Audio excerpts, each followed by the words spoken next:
So it's been a wild day for the rumour mill because in the space of 24 hours, the March event we were all waiting for is dead.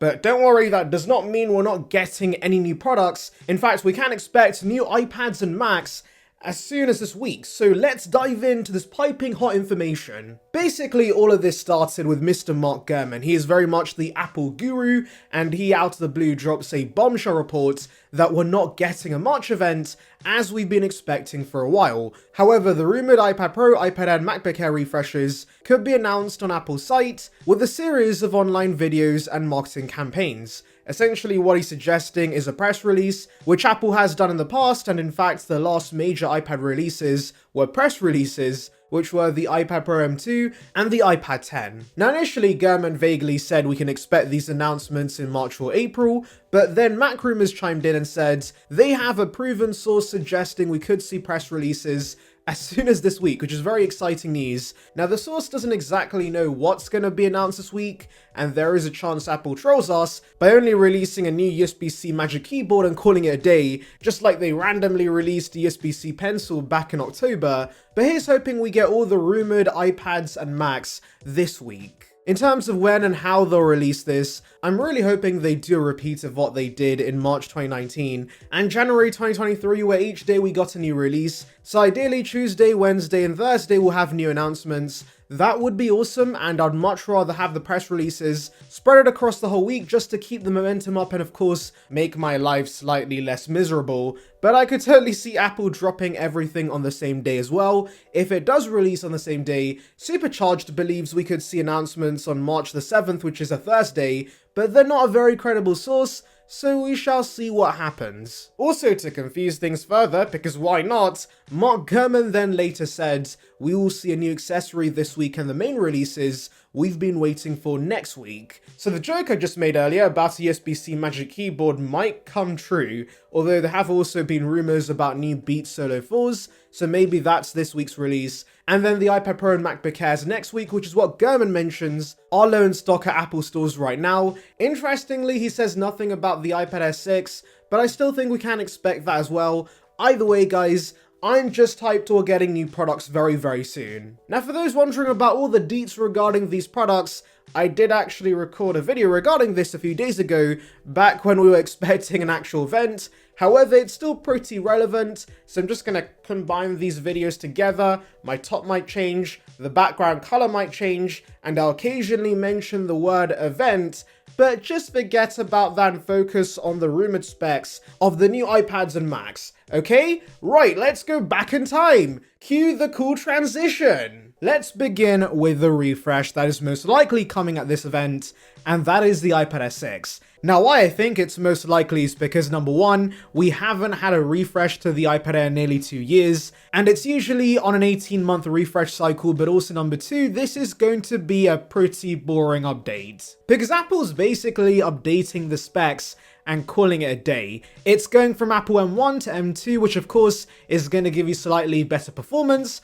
That's going to be completely wasted on iPadOS anyways. It's also going to get Wi-Fi 6E and Bluetooth 5.3 support, like other recent releases, so yay, I guess? Okay, I'm being a little mean. There is actually one big aspect with this refresh that I'm leaving out, and that of course is the fact there's no longer going to be one iPad Air. There's also going to be a new 12.9-inch size. In theory, launching this does make sense because I'm sure there's a decent chunk of consumers who want the big display experience the iPad Pro offers, but without the massive price tag, and so this should be adequate enough for most.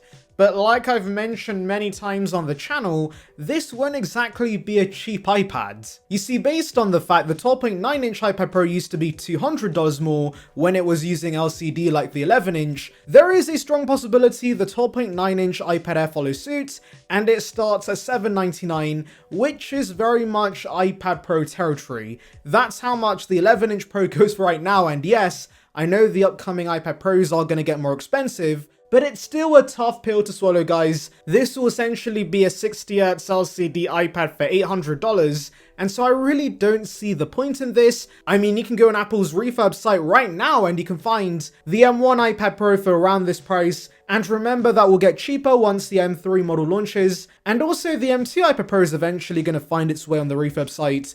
So why would you buy this? And yes, I know many are going to argue the same thing regarding the iPhone 15 Plus and MacBook Air 15-inch, but at least with those products, there is some sort of advantage they offer. The Plus has of course the best battery life in the range, and the 15-inch Air is considerably thinner and lighter than a MacBook Pro. The 12.9-inch iPad Air, however, won't have better battery life than the Pro because it lacks a variable refresh rate, and while yes, it's called the iPad Air, there's actually leaks the iPad Pro is going to be thinner. So once again, I ask you guys, what's the point in this? You know what makes plain sense though? Subscribing to this channel, of course. I would greatly appreciate it, and it would bring you the latest commentary about the world of Apple right to your subscription box, so please consider it. It would be appreciated. We're trying to hit our next milestone of 16,000 subscribers, so join the Saranbyte gang now. Anyways, if you're still wondering why Apple's launching this new bloody iPad, it's clear to me that Apple's just creating the perfect ladder of choices, so that if you go into an Apple store thinking you want the iPad Air, you're gonna walk out with the iPad Pro because